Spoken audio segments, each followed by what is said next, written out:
Dissemination of knowledge, agricultural training, support, video services, Ver-to-Terre productions is committed to the agroecological transition.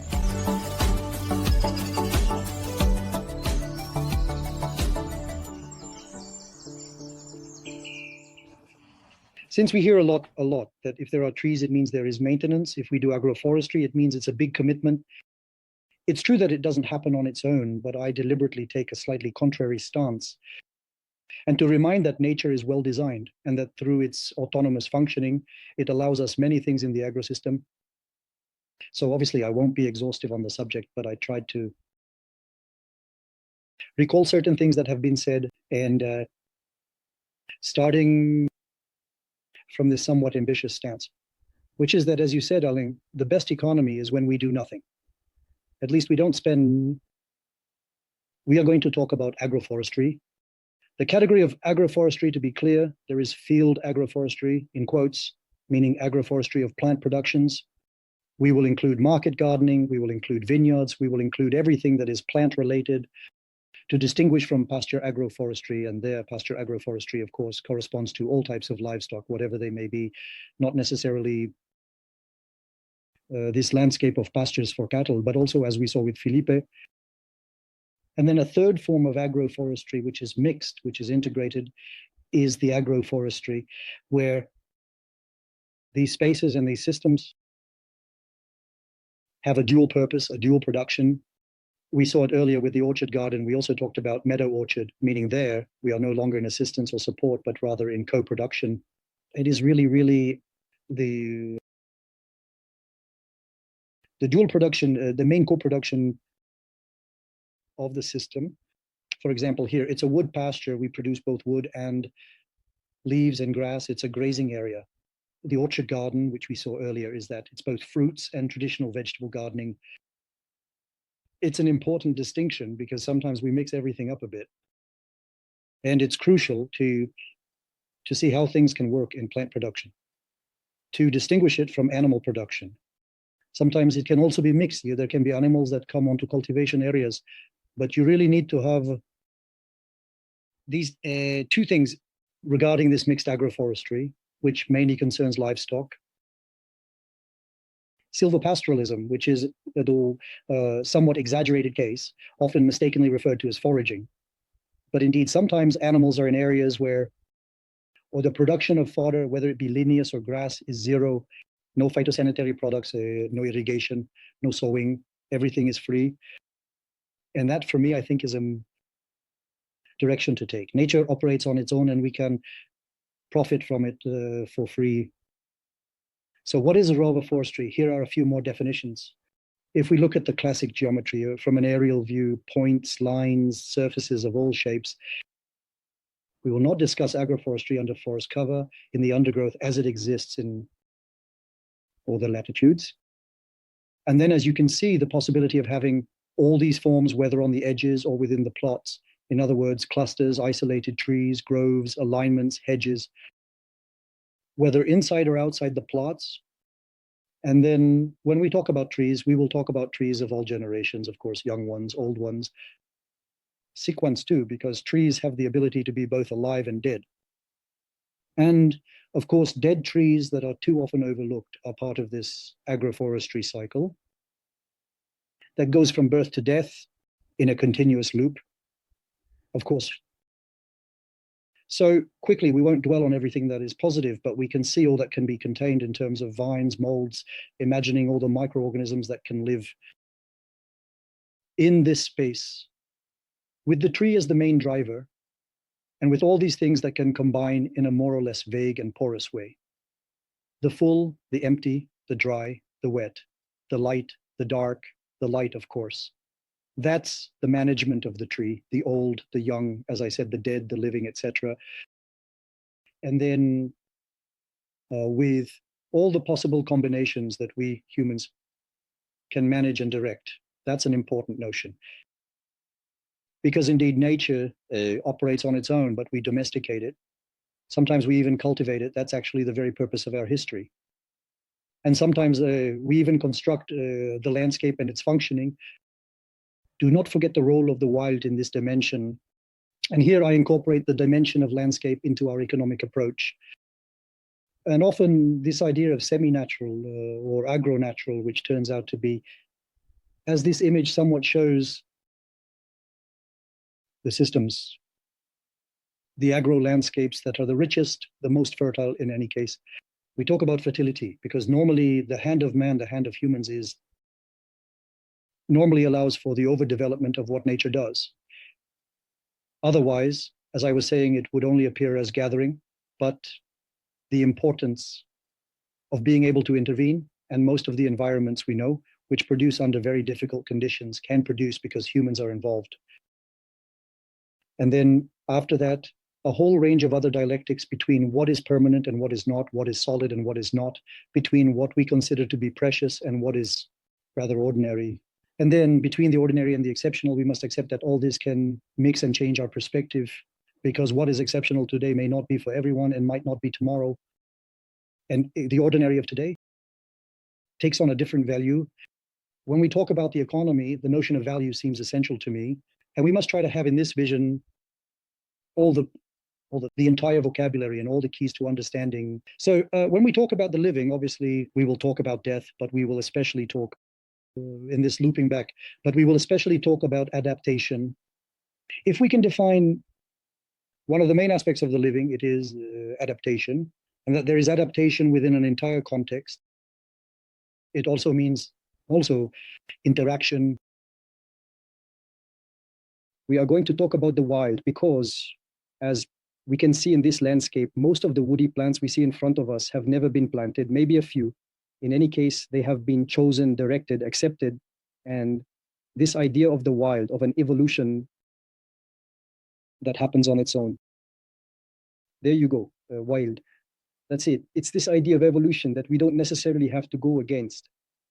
We need to accompany it. And it's true that sometimes the hand of man can hinder this evolution. We must always keep a bit of the wild. I emphasize this notion in our agroforestry spaces, the sums of spaces where there are lines, but also other things that are left to their free course of evolution in terms of species adaptation and genetic adaptations.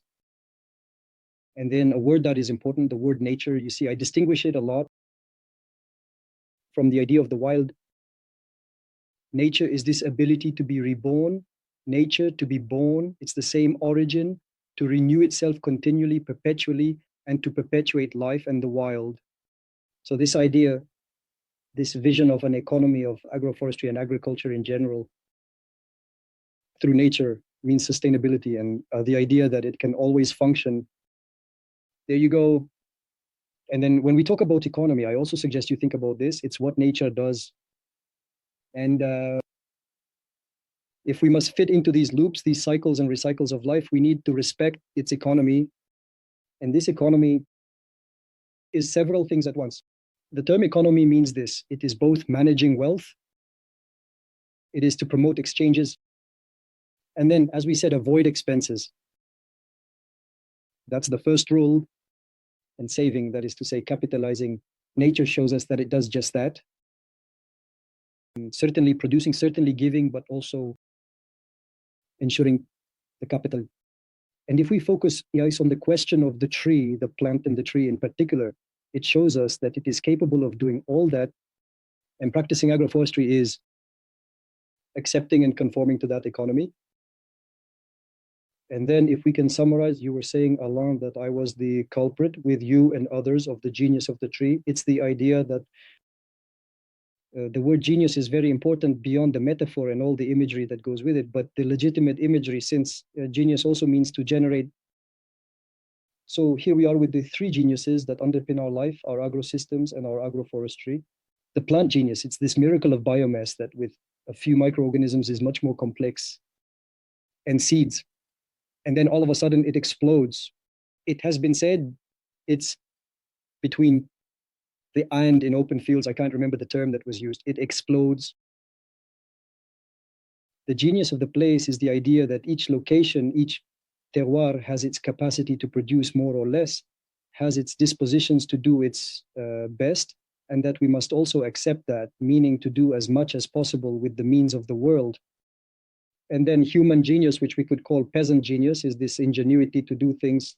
And with the depth of a coevolution, a co-adaptation, and then a co-sensitivity, a collaboration with everything happening around, this transmitted experience allows us to manage as best as possible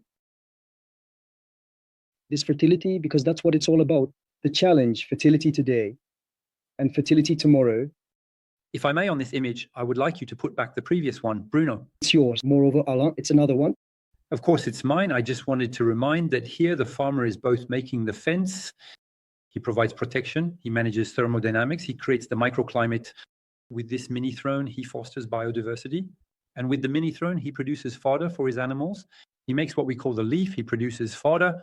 He also makes bedding and energy. With something that seems completely outdated, perfectly trivial, this farmer is a first-rate captain. Thank you, Bruno. That's exactly what I want to talk about. We will have the opportunity to see it again in my slideshow. It's this idea that there you go. Quite simply, we are going to go there, meaning with minimal effort, we will try to achieve the maximum effect. With the least possible fatigue and the most possible laziness, we will try to reach our goals. And it's true that this peasant calculation, which was, I'm not nostalgic for it, but it was still quite, how should I say, unavoidable. Since we had few resources, everything had to be saved, really. Saving the surfaces on a single surface. More possible things, saving resources really with the minimum. We talked earlier about manure, but trying not to bring resources from outside, not to waste, and really with the minimum always the same, do the maximum. And then the economy of movement with this concern for efficiency and efficiency over time. That is to say, efficiency, apparently what nature shows us there too, without being positive. Nature shows us this efficiency, and that is really something important. Finally, overall, it is an economy of means that we must aim for. That could be the definition of agroecology. And with the notion of rusticity, that is to say, with simple things, or apparently simple, we can do a lot of things, and over time, let's focus a bit more on the question of the tree. I wanted to emphasize this on the idea that a tree, by definition, is autonomous, like any plant. And that we forget, this tree hasn't been touched perhaps for 80 years. It's true, it's something I often encounter.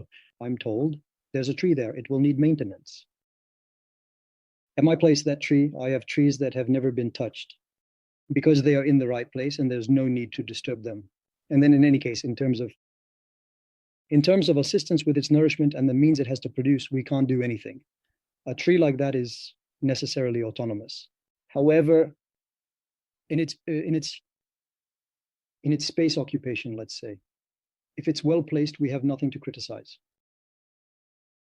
So to remind of very simple things, but a tree, it's absolutely free. It can be free in any case.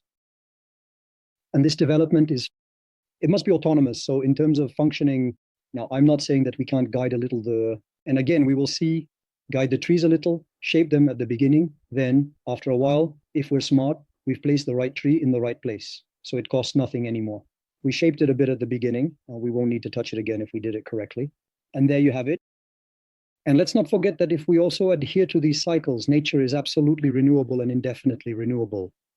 Whatever climate changes await us, it may not be this species, it may not be others, but as long as we manage diversity and have this constant renewal with different age classes, with the possibility of rotating with a good working capital, without any downtime, it simply works.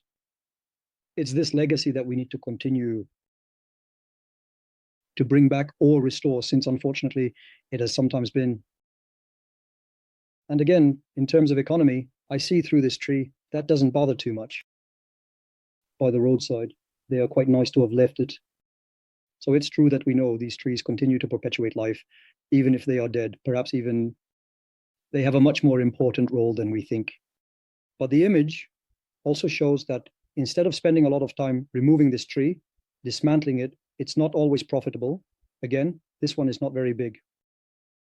By doing this, we achieve a significant saving. Next to my place, there is a tree like that, which has been dismantled by the road services a year ago. They had a hard time. yet they still can't even split the trunk. So here, on the other hand, it's the counter illustration, this perpetual source, which is the plant and the tree that produces and overproduces albumin. When it goes wrong, it's more like hell. It's rather what should not be done. One might very well want to have trees that we cultivate. I will come back to that, but this is really the situation. I showed it in the countryside, but it's what we find in the city, where everyone says that the tree, you have to maintain it all the time. You have to intervene on it all the time. It's not right. You have to do this. But obviously, since we plant it 2 meters from the house, or if we let it grow under a power line. And in terms of economy, don't forget that the tree is really both a form of polyculture in itself and a form of versatility. The tree knows how to do several things at once. In a cascade, it can do many things, provide many services. And even a single one of these products can have multiple applications. We were talking about mulch earlier, and this mulch can even have multiple uses, which is, for example, as we mentioned, litter, mulching, ramial chipped wood, RCW, etc. So it's quite interesting to consider that we, as agroforesters, must have a comprehensive vision of the tree, seeing both the above ground and underground parts, recognizing all the materials and services it provides, and above all the invisible aspects, everything that happens. We were talking earlier about exudates, and of course we mentioned the internet network and the memory card, which are associations of bacteria, fungi, etc. We need to keep all this in mind, even though there are still many mysteries in these areas today, but that's what makes it work. In terms of economy, the local tree is also a slide that we often use. The local tree doesn't mean the tree that comes and only lives there. It means the tree that is capable, regardless of where it comes from, even if exotic, of living in total autonomy in any given place. And I chose Versailles to tell you that even in situations where there are great resources and means, we are obliged to conform to nature. And there, the plants that grow, maples, lindens, hornbeams, are those that can grow autonomously. The orange trees are in the orangery, and that's it. And then the free aspect, it starts there. So obviously it's easy, it's a chain, but there are other things that can grow, things that are perhaps less noble, but just as interesting, pioneer vegetations like thorns, etc. But we see that even in conditions where the grass is still very invasive, life arrives. Life can arrive even when a fallow has been established for a short time. It can go very, very fast. It can be very surprising, very long too. Here, in this case, we can clearly see that the places we have left untamed, which are precisely the only places of nature, of wilderness on either side of the fields, are conducive. But here in this case, yes, it's a constraint, but we see this power, this ability that nature has through woody plants to conquer spaces. And even in the Mediterranean region, where people say, but nothing grows here, go visit the Marquise and some of our areas, you will see that it is very, very green, even deep inside.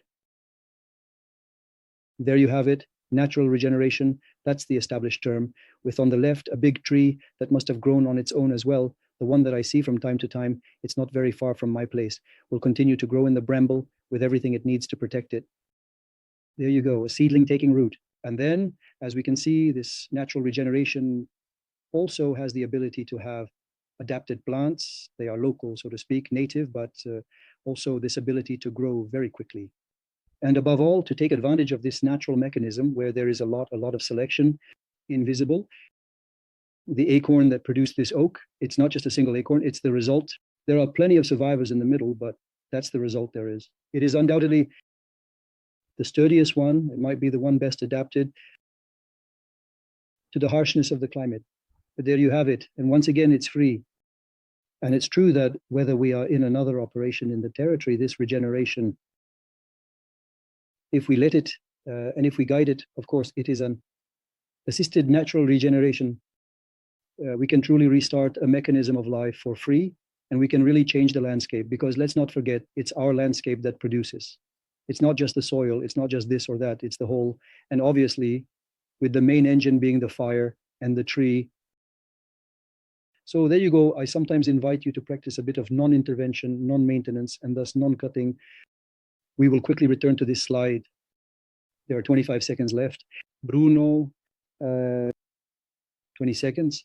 Here is a hedge that has never been maintained and yet has borne fruit, because today it is maintained in small sections. And over the 30 years, it's natural regeneration. It's been growing for 30 years. It has been calculated that we saved 8,000 euros in non-costs, meaning no shredding, etc. And with all the virtues one can imagine on living things, it's not a hedge. It's also a riparian hedge. So on the trivial side, which is the downside, there are plenty of advantages. I'm not going to put my lips on it.